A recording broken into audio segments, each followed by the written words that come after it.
I am still on Interstate 80, as you can see and hear. I am just a few miles east of the summit, which is Donner Summit.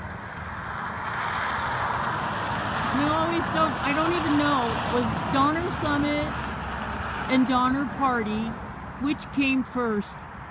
Was the party named Donner and then they named Donner Lake after the Donner Party? There's the sun. It's really beautiful here.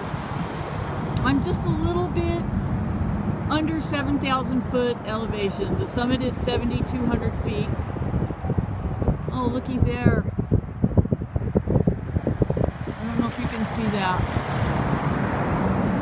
can't tell. Oh, there it is. But here you go.